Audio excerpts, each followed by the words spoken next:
how to extend the pitch bend range in your sampler in Logic Pro X. We're going to go to our instruments, grab our sampler, stereo, sidebar. I have Cosmos, which lets me search my whole library of sounds, all my libraries of sounds that I tell it to search for. And this really comes in handy instead of having 14. I still have 14 other windows on my other screens with my sample libraries where I can just drag in my most commonly used stuff.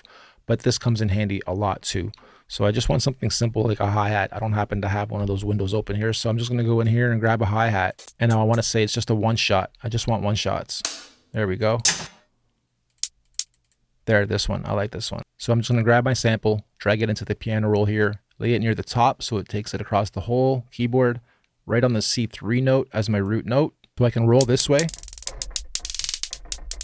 Or I can bend it, right? But it only bends a little bit. So to increase the bend, and now up here, all we have to do is max this out to 1200.